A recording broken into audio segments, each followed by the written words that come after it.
I'm glad we're wearing the same hairdo today. Looks good on us. Now, before we start, I have to ask, are you on Twitter?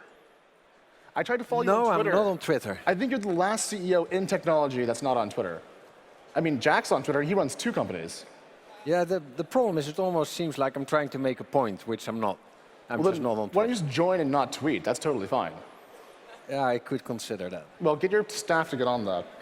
All right, now to kick things off, I don't think everyone here knows what Adyen does. So can you start by just giving us the briefest possible overview of what your firm does?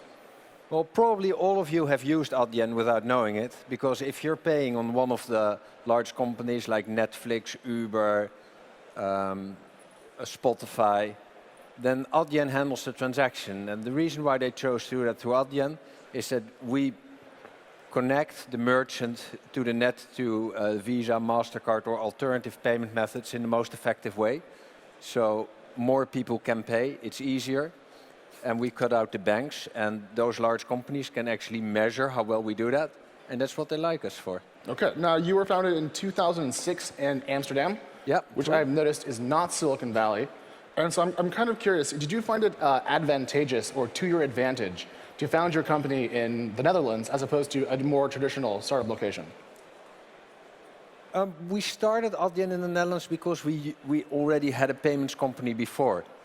We exited it, and when we started Adyen, we wanted to start with 4 developers that we knew really well and with 4 founders, and that's how we started the company. So that means with a knowledgeable team, and that team was based in Amsterdam. So it would have been difficult to start somewhere else. Is Amsterdam the best city to start a company in Europe, or is there a better location you think out there inside this continent, if you will? And it's difficult with Europe. I live in Amsterdam,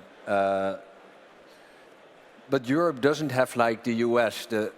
I mean, in the US, if you're not in Silicon Valley or New York, then there are a few other places, but I think those places have the most attraction to foreigners and to talent. Sure.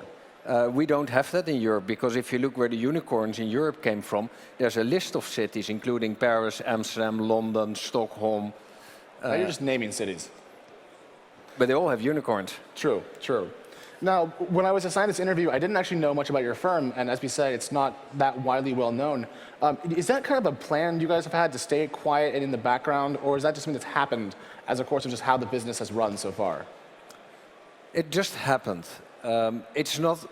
Actually, it happened the other way around. We wanted to be really, really noticeable, but who cares about a company that does payments for the large companies in this world? From all the Silicon Valley companies, the large ones, we probably have about 80%. But it changed most recently when Iconic invested, and it suddenly got this whole Mark Zuckerberg halo, who I never met, Mark Zuckerberg, but it has the feeling that Adyen is very close to that Silicon Valley group. And of course, we know a lot of people in that area. That suddenly brought us to the attention. Everybody started looking and saying like, wow, this company is actually quite sizable.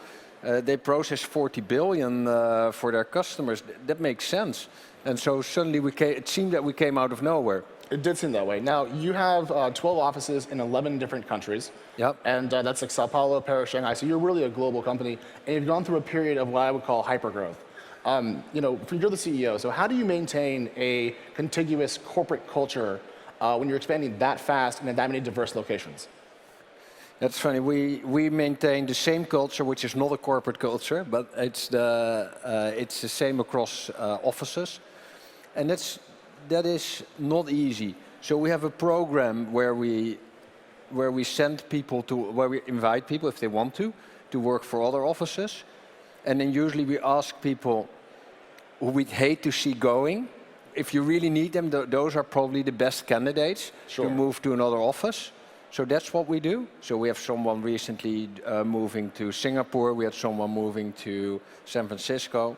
But we also have people from San Francisco moving to Amsterdam. So we have people turning around. When we travel, management takes someone with them. So for managers to see what we work on, but also to get a feel for how it works. Did you design all this on purpose, or did it kind of grow up organically inside of your firm? No, we designed it on purpose, and some things I just copied from successful companies around us.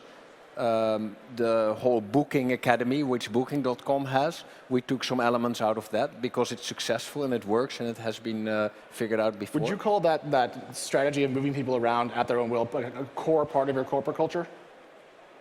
Yes, it's extremely important that we have a different way of looking at what is good business and how we operate across the different offices, because our customers, if you are Netflix and you're operating in many different countries and you want to have the same Adyen if you speak to us, so if that would be different interpretations of the company, then it doesn't work. Our customers are global, we need to be global.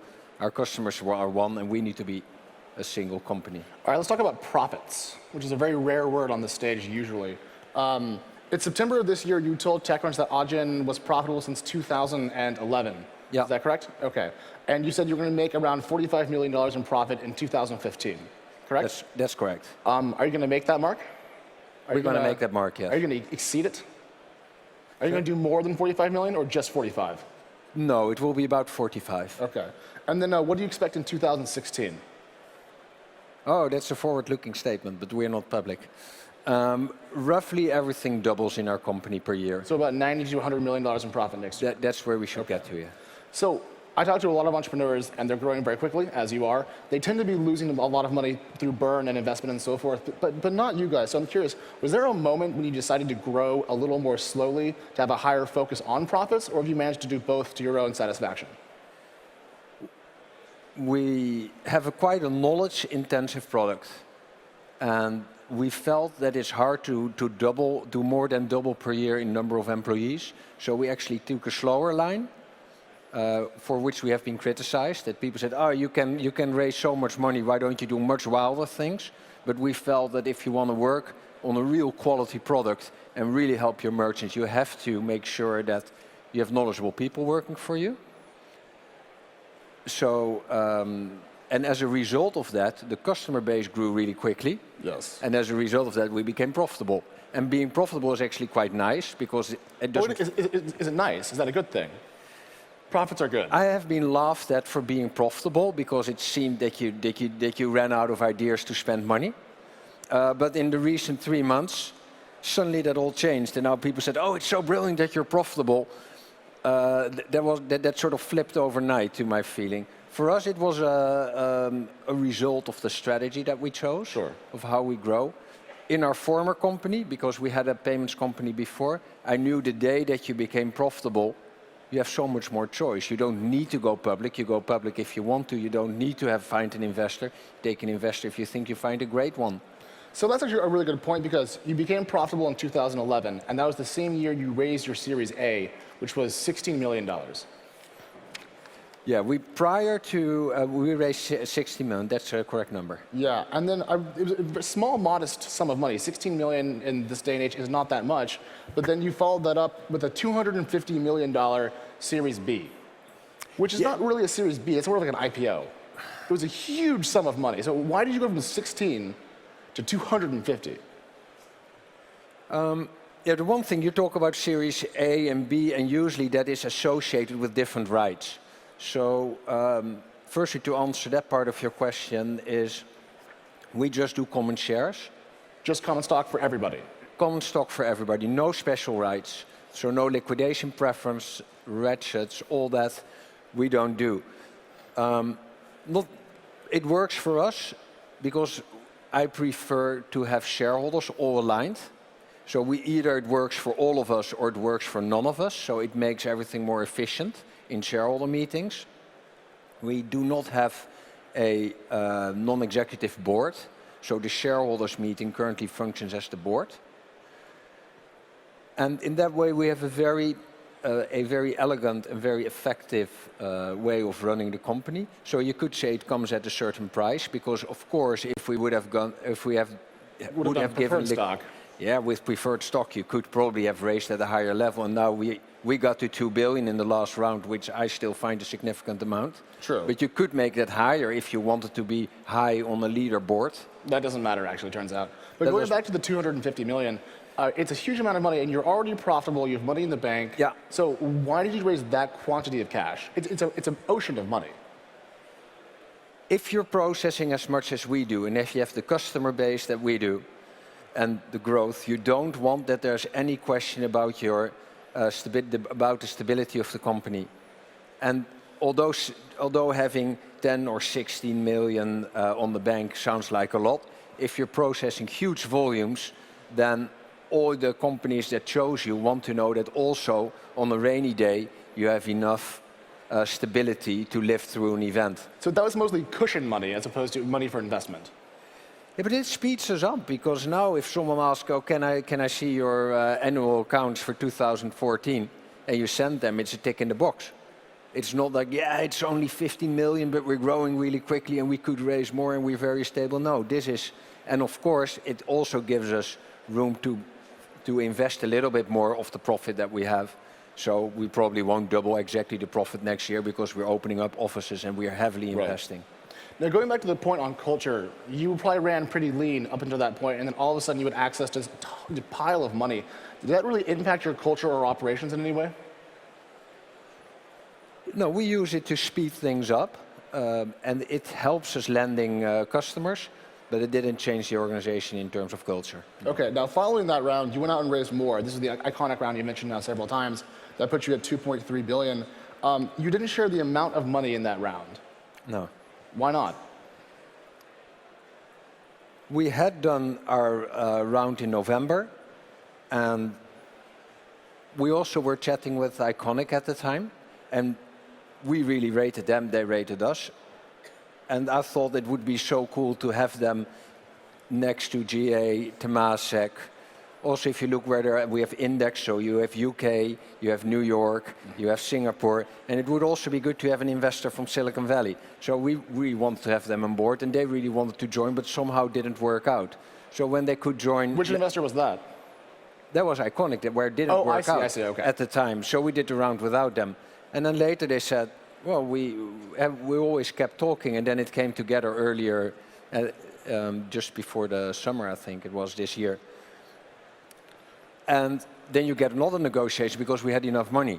Right. So nobody needs to know the outcome of that. Something which is materially enough for Iconic that it works, and something which is also materially enough that that it makes sense for them to help us in our expansion. So you don't have to share it because you're still private, but do you want to tell these fine people how much money it was? I take it as a no. Okay. There's a company in America called Qualtrics that I like a lot. They've actually followed a very similar path to you. They grew and were profitable, they raised some money, and then they raised a mega round. Do you think that trajectory for corporations is going to become standard, or will it remain an outlier compared to other normal funding pathways?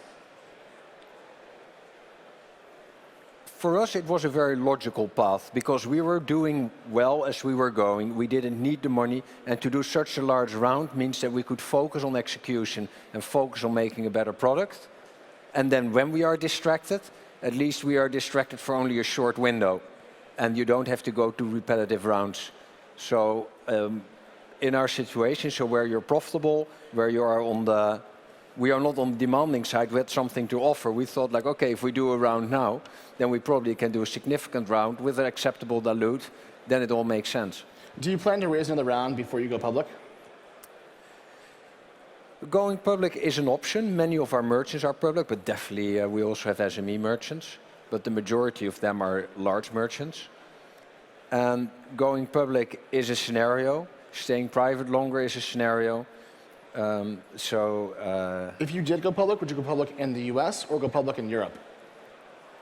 If you would ask me a year ago, I would say we'll go public in the US. Because the US has much more, there are more reference cases, there are more payments companies in the US.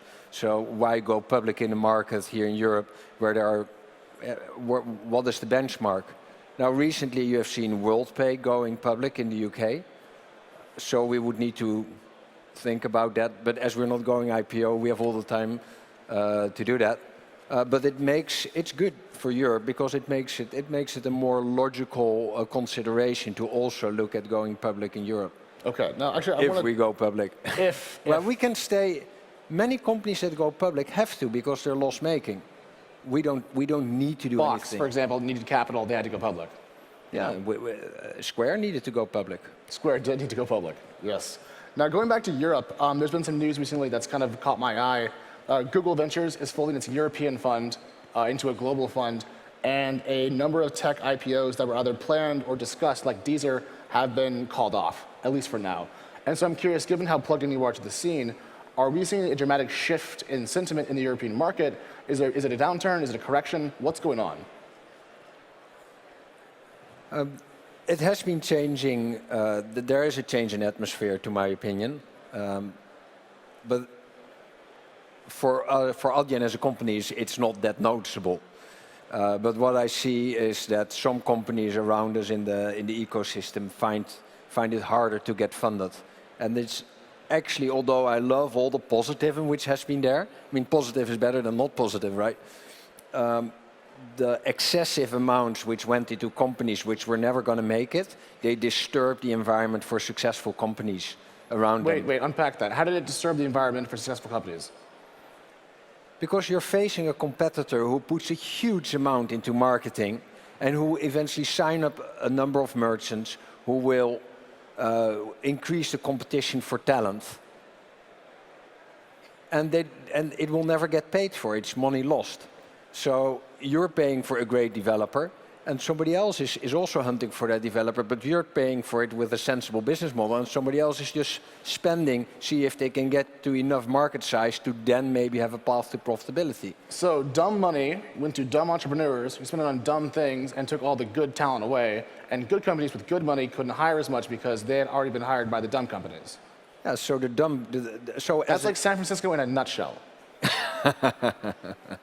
I'm serious. I mean, so when did this start to change? When did you start to see the shift in the markets and a shift in the fundraising patterns? It's not... Like 6 to 8 months, a year ago, 2 months ago? No, it's more months ago, a couple of months ago. What do you think was the tipping point that triggered that change? It already happened before you saw the repricing by Fidelity. Yeah. It already happened before. That was a result of it, and they didn't start it. But that was the most noticeable part that which got picked up in the press. I'm hearing the same thing from U.S. investors. About 3 to 6 months ago, things definitely started to pull back. We only have a little bit of time, so the U.S. is going to raise interest rates. We're going to have a different macro condition. Do you think we're going to see the same rate of investment globally and the same pace of innovation? Or as the global economy falters somewhat, are we going to see a pullback across all tech sectors, both private and public, large and small? I mean, a dramatic fall makes a great story. I know. I write them. Yeah. Sorry, that was, it was a joke. I mean, it's no, but it would be more spectacular. It's not what I expect. What I expect is that it will go more slowly. Some companies will run out of money, but some will be hugely successful. There are so many things around which really did change the world.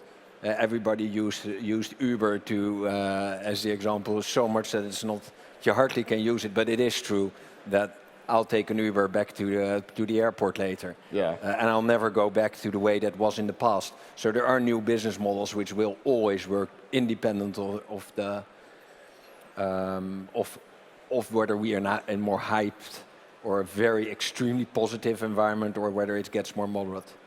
Okay, quickly then. There's a kind of a counterweight. Silicon Valley has a lot of influence. Europe, a little bit less in technology. Do you think we're going to see a balancing of influence between the two different markets over the next couple of years? Or will Silicon Valley remain the most ascendant and important technology sector? Sorry, I find it difficult to...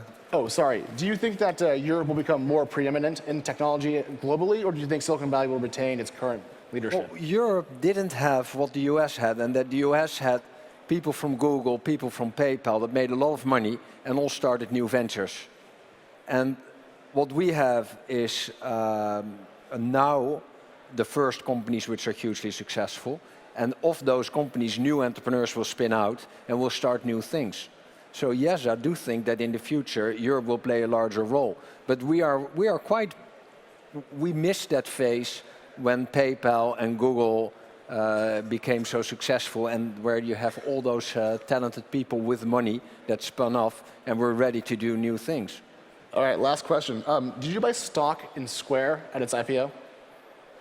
So did you buy Square I didn't shares? buy stock in Square. I don't think we should trade in companies which are in the same area. I actually think that Square I think it's an amazing story if you see in what a short window how much value has been built there. And only because at a certain point there has been an investment at a higher price, it now seems as if it wasn't as successful. But if you see the ride with Jack Dorsey, that, what is it, 2009 to 2015, working up to this valuation and having so many merchants as customers, I think it's quite amazing. And it's a shame that if there's a bit of a down round, or an IPO at a lower price than the last valuation, that it attracts so much negativity. I think it's quite amazing. All right. Thank you for coming in. All right. Thank you.